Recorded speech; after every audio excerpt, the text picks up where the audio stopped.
Hi, it's Mike DelSignore. In today's video, I want to talk about what happens if you're arrested and charged with OUI. The case is going to be heard in Taunton District Court. Some of the towns that go to Taunton, Seekonk, Berkeley, Rainham, state police cases also go to Taunton District Court. So this is a court where there's generally 3 sessions. You have the arraignment session. When you're first arrested, you'll go into the first floor of the arraignment session.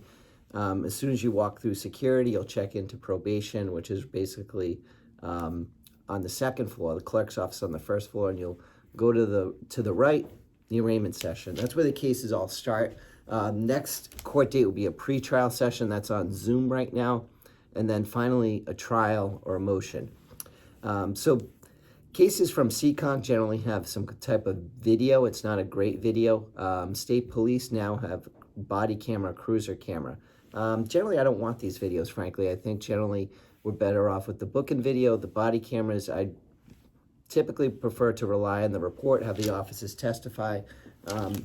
When you're out in the road and you're seeing it, cars are whizzing by, sometimes the camera angles aren't proper, the sound can be off, so I would rather go with the testimony in most cases.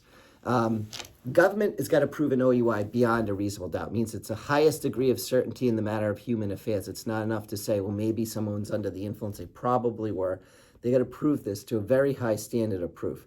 Field sobriety tests, these balancing tests you do on the side of the road, a one-leg stand, walk and turn, they're not reliable indicators of whether someone's under the influence of alcohol. You could have a medical issue, a knee injury, you could be nervous. The assumption behind these tests, and I think this is one of the things that is overlooked. I think judges and maybe juries don't really appreciate this, but we all learn at different speeds. So to give somebody 30 seconds of instructions and say everyone is going to process those instructions the same and be able to do the same on the test, otherwise they're impaired, is a major flaw. People understand and pick up instructions at different paces. You might tell one person how to do something, it could be any task, and they'll get it right away. You might tell another person, they'll say, well, what do you mean by that? Can you demonstrate? Can you show me? Can you show me a couple of times? But with field sobriety tests, police want to make the assumption that we're all perfect, we all bang, process it right away, and we can perform.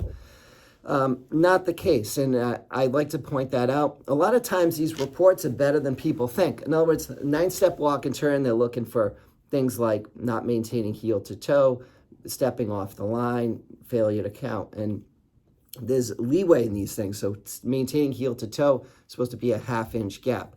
A lot of times the person's really walking heel to toe, one foot in front of the other, the pattern, but there's a little bit of space. Is that a big deal? Is that a major indicator? I argue no, that whether someone's foot is could be a little closer to their feet isn't really a major indicator of impairment, especially when they're walking in that normal pattern. Most people think heel to toe is one foot in front of the other. Well, you have to literally bang your feet together. The person might not pick up on that nuance on the instruction. So I also like to argue whether there's sort of major indicators of impairment, stumbling, staggering, alcohol in the car. Now, if there is any of those things, I'll minimize it, but I try to come up with what I think are the most significant signs of impairment that aren't present in your case, and argue that if you were impaired, you'd see those. They do roadblocks in the Taunton jurisdiction on 44. Sometimes you'll see a roadblock. Roadblock cases are generally very winnable cases. One of the big mistakes people make is they assume cases can't be won if there's a breath test. I win these cases all the time. I've had 2 breath test cases just this week. Breath test isn't really an accurate device. It's an assumption. It's an assumption that if we make some averages and calculations, which no one tests the science of these calculations, then we'll be able to approximate your blood alcohol from a breath test. It's an approximation, it's an indirect test. So don't be fooled into thinking you can't win the case. Call me. Be glad to discuss breath testing with you. I understand it, I study it, I travel all over the country to learn about it, and it's my passion to help people like you charged with OUI avoid a conviction. So feel free to call, text anytime, 781-686-5924.